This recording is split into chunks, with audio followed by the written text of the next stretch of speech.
Hello, I'm Alex Hopper-Irwin from the Corporate Affairs team, and today I'm joined by Deputy Portfolio Manager William Liu from WAM Global. Welcome home, Will, and thanks for joining us. Thanks, Alex. You're home in Australia for the next few weeks, but based in New York. President Trump has obviously been very active in tariff announcements. What are US companies telling you about how they're navigating this? Yes, it's a highly dynamic global equity environment, and there's a huge amount of uncertainty on US tariffs. We've seen Liberation Day come into effect earlier this year, and then there's been a lot of saber rattling by President Trump on what he will and won't enact, and there's a lot of deals that's been made as well. I think the latest on the tariffs is the rare earths minerals, and what we've seen there is that China processes and refines over 90% of rare earth minerals, and they essentially have a monopoly on the supply chain. Rare earth minerals tend to go into defense, electronic equipment, and they're a critical component of many industries. So that's where the debate is right now.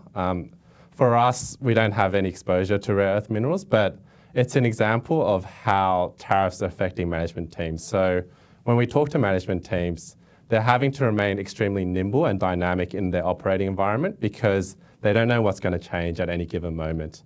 At the same time, they've had to pause on big investment decisions because the policy environment is quite unstable. They're really hesitant to make big investment decisions on the back of the current landscape. And so we're seeing a little bit of pause. We think tariff uncertainty will eventually subside, and we do think lower interest rates will help some of this decision making. And once there is a little bit more clarity and confidence, we think that's going to be a catalyst for a lot of those particularly cyclical names to deliver more stronger earnings growth going forward. What are some of the themes that you're seeing in the US right now, and how are you playing these in the WAM Global portfolio? Yes, the WAM Global portfolio is exposed to a number of themes. The few that I would highlight today, firstly, it's very hard to go past artificial intelligence. Right now, we're seeing the investment in infrastructure layer of AI, which is data centers, chips, and power. We think eventually that will move on to the application layer. And we're looking at companies which are able to embed AI into its operations, leverage that to drive new revenue models and new business opportunities. And that's something that we're incredibly excited about. The second theme that we're looking at is the broader cyclical recovery. So what we've seen in the global economic landscape is a lot of the money has gone into AI, data centers, infrastructure. The rest of the economy has largely lagged behind, with consumer, industrials, and housing not really going anywhere. And so a lot of these management teams of the companies that we meet, they're executing really well, but they need a little bit of help from the cycle, and some of that volume's coming into the system will help them drive some earnings leverage. And so we're positioned in a number of high quality names in those areas of the market that we think will deliver attractive returns going forward. And then finally, we do think the small and mid-cap part of the market is still really underappreciated in today's market. We're starting to see some positivity with capital markets open now, an increase in merger and acquisition activity that can potentially serve as a catalyst to realise some of the value, and hopefully it gives a little bit more credit to some of those really interesting small and mid-cap opportunities that we see today. Well, you've also just come back from Europe. How are you positioning the WAM Global portfolio for European exposure?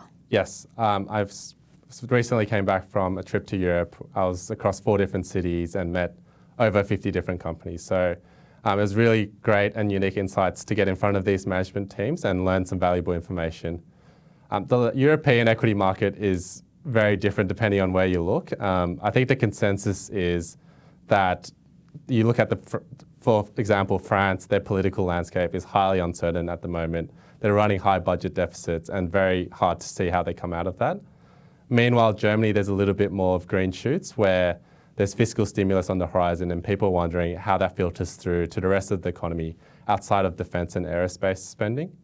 We're still seeing a lot of very interesting companies in Europe. We own some of the technology leaders such as SAP, but we're finding idiosyncratic opportunities in the smaller to mid-cap space of the market. And we're seeing really attractive valuations, we're seeing really strong earnings growth, and we just need the environment to stabilise a little bit. And we actually had some companies within Europe that have been subject to takeover interest. And so a company such as JTC PLC, they've recently been subject to takeover interest. We own a company called Allfunds Group, and there've been speculation of takeover interest for that name as well. So there's clearly value in Europe, and we're finding a lot of interesting opportunities, and we're hunting there and we're finding good opportunities there. Okay, great. And thank you so much, Will. And we look forward to more insights from around the world. Thanks, Alex. Thank you.